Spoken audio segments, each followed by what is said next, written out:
सतगुरु रूपी प्यारी सात संगत जी, प्यार और सत्कार से कहना, धन निरंकार जी, करूं नित नित तेरा ध्यान, यही है प्रार्थना मेरी।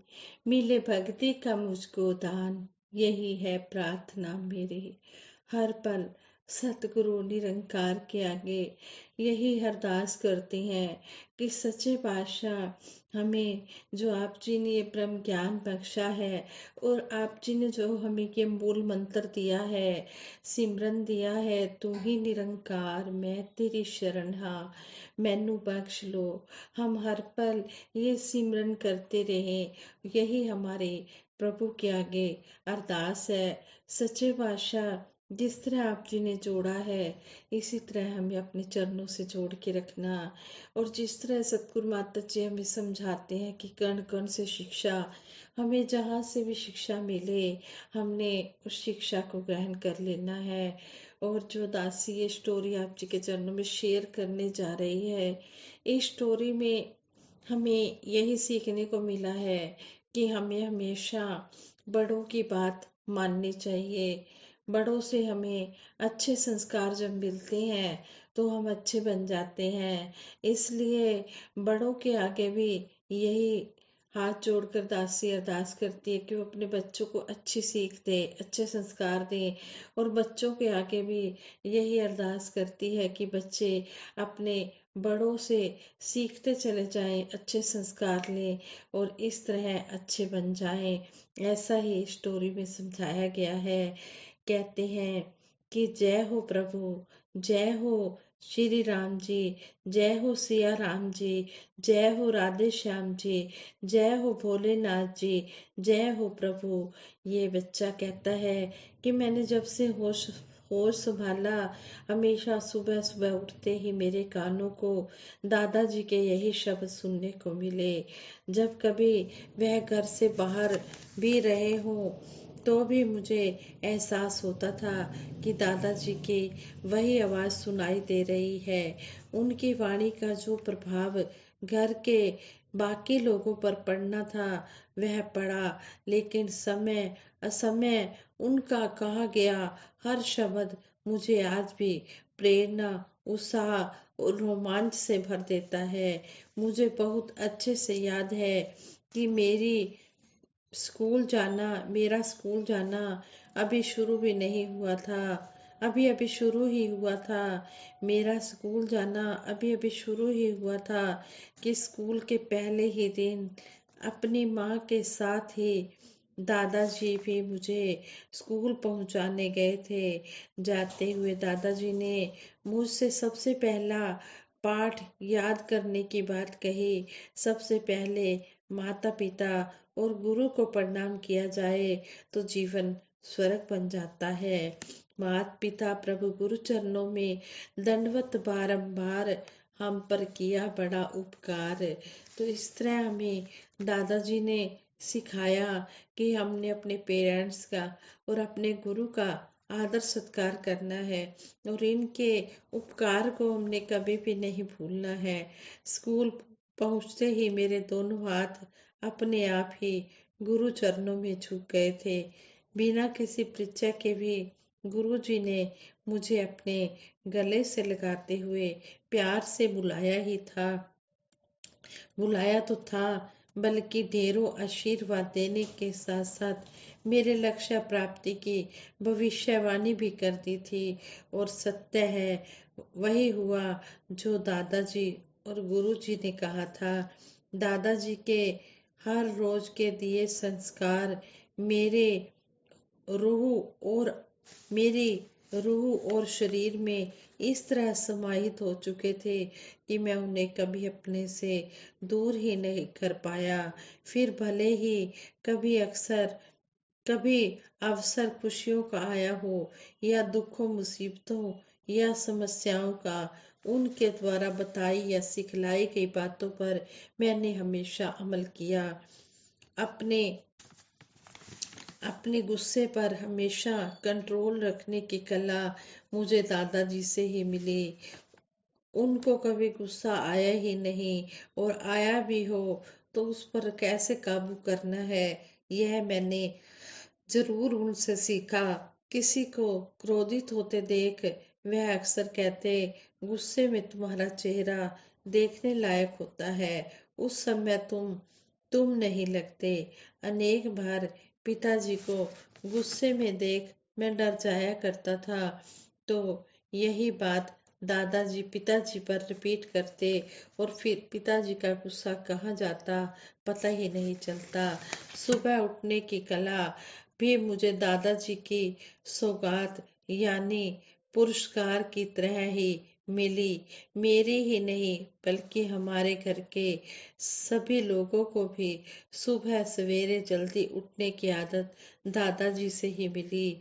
डेली स्नान करना, सुबह शाम सैर करना, रात को कम खाना और समय पर सोना आदि सब कुछ हमने अपने दादाजी से ही सीखा। कहानी कथाओं के नाम पर दादाजी हमेशा वास्तविक परिस्थितियों से सामना करने की बातों पर ध्यान देने की बात करते, जो अपने जीवन में हमेशा सच होते देखी, जो अपने जीवन में मैंने हमेशा सच होते देखी। अपने से बड़ों की बात कभी न टालने को हमेशा दादाजी ने प्योरिटी दी। वह अक्सर कहते, मेरी बात याद रखना, जो अपने से बड़ों अपने पेरेंट्स की बातों की कदर नहीं करते वे अपने जीवन में कभी सफल नहीं होते।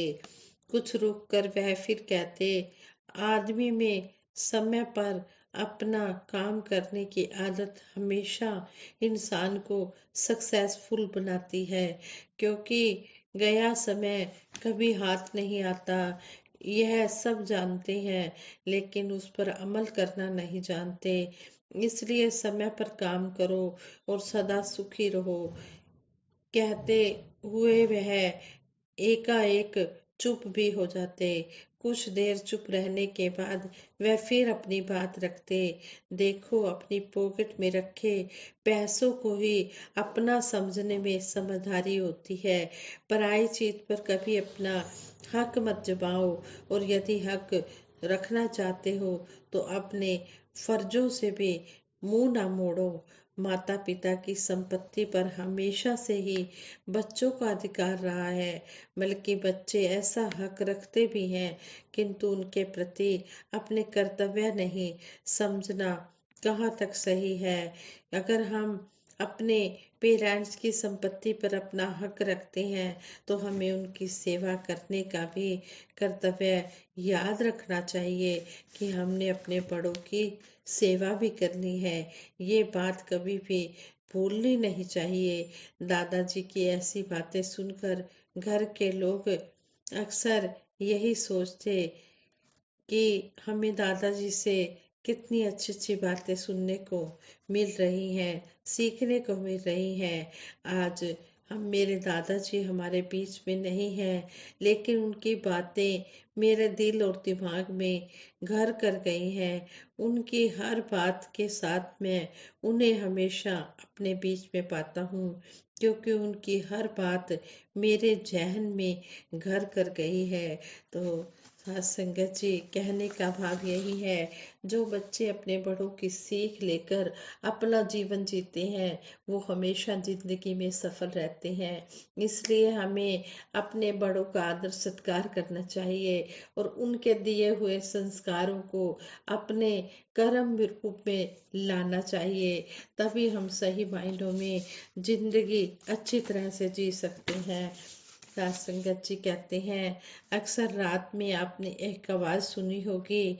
वह आवाज देने वाला व्यक्ति अपने साथ डंडा व एक टॉर्च रखता है और रात भर सबको यही आवाज देता है कि जागते रहो, जागते रहो। वह यह संदेश सबको देता है, चाहे कोई उसकी इज्जत करे या ना करे, चाहे वो उसको उसकी सेवा के लिए पैसे दे या ना दे। उसके मन में कभी यह ख्याल नहीं आता कि यह मेरी इज्जत नहीं करता या मुझे पैसे नहीं देता तो मैं इसे आवाज क्यों दूं। वह जो संदेश देता है कि जागते रहो, उसका मतलब यह नहीं है कि आप अपनी सारी रात जाग कर गुजार दें। नहीं, उसका कहने का भाव यही है कि यदि आपको अपने आसपास कोई शोर या कोई घटना घटती दिखाई दे तो आप तुरंत उठ जाएं। आपका ध्यान ऐसा हो जैसा कि पुरातन महात्मा एक स्टूडेंट के बारे में कि कहते हैं कि स्टूडेंट की चेष्टा कोए जैसी हो, ध्यान बगुले जैसा हो, नींद कुत्ते जैसी हो, उसे कम खाने वाला वह गृह त्यागी होना चाहिए। दासी का कहने का भाव यही है कि इस संसार की अंधेरी रात में सतगुरु रूपी चौकीदार हमें आवाज देता है कि जाग जा, जाग जा, परंतु मानव सुनता नहीं।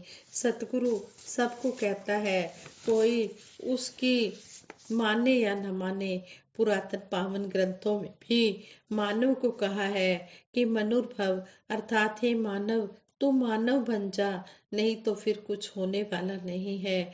जब तेरे प्राण पखेरु उड़ जाएंगे। युग पुरुष शहंशाह बाबा अवतार सिंह जी महाराज इस शब्द द्वारा समझाते हैं, समा गया फिर हथ नहीं आना, अंत समय पछताएगा।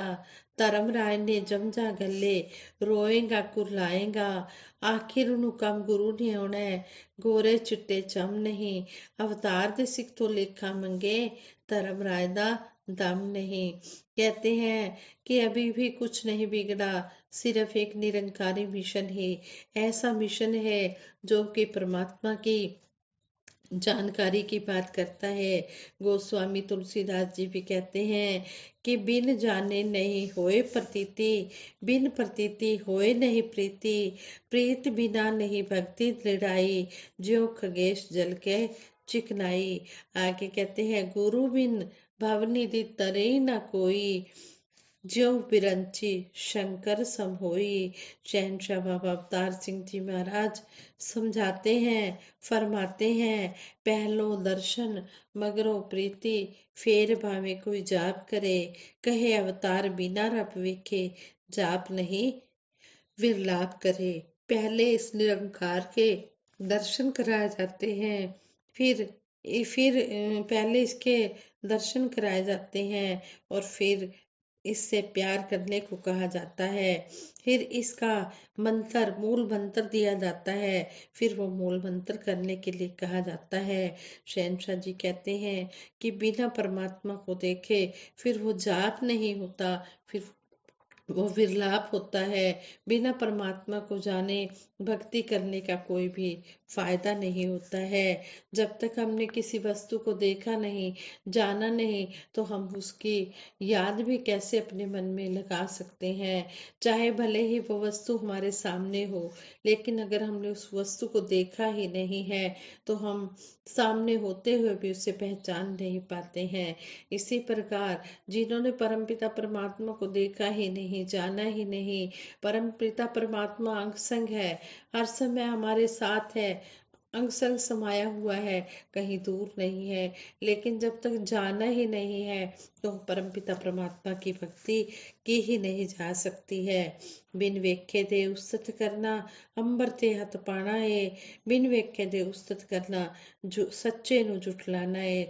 दुनिया में संत निरंकारी मिशन ही मात्र एक ऐसा मिशन है जो कि प्रभु की जानकारी के बाद प्रभु की भक्ति बताता है, क्योंकि बिना अनुभव के भक्ति हो ही नहीं सकती और अनुभव प्राप्त किए बिना गुरु का ज्ञान हो ही नहीं सकता।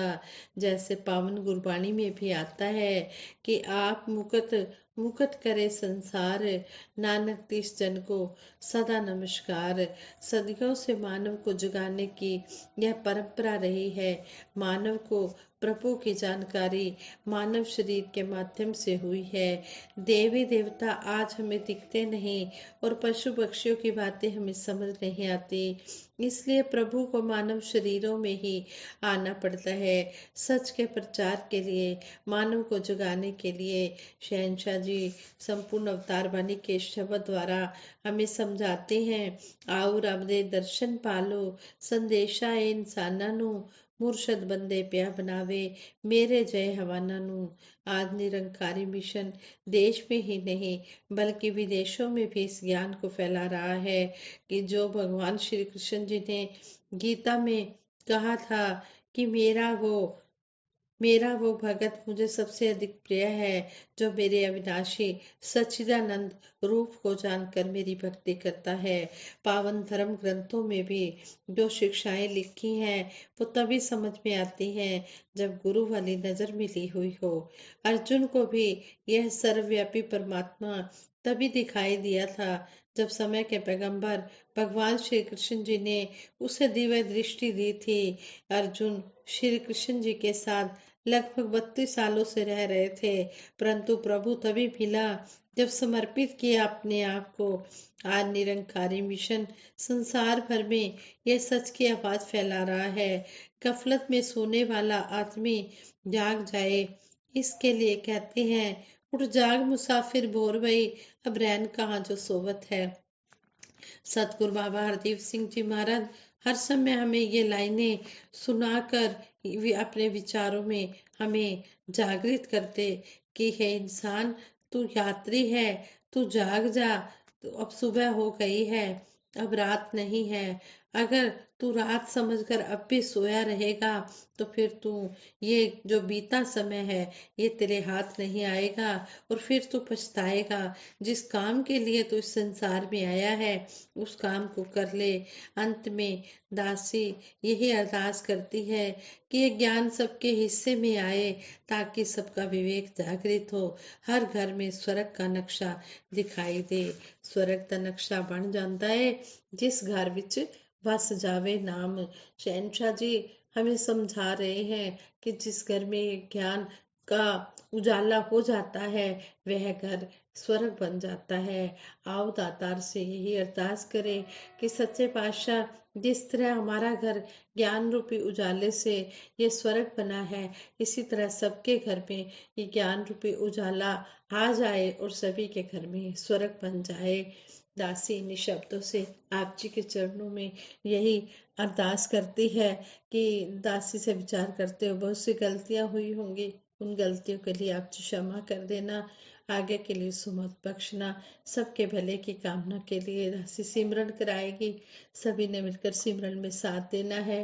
तू ही निरंकार मैं तेरी शरण हा, मैनू बख्श लो। तू ही निरंकार मैं तेरी शरण हा, मैनू बख्श लो। तू ही निरंकार मैं तेरी शरण हा, मैनू बख्श लो। बोलिए सतगुरु माता सुदीक्षा सविंदर हरदेव जी महाराज की जय। निरंकारी राजमाता गुरु बचन अवतार की जय। सात संगत जी प्रेम से कहना धन निरंकार जी।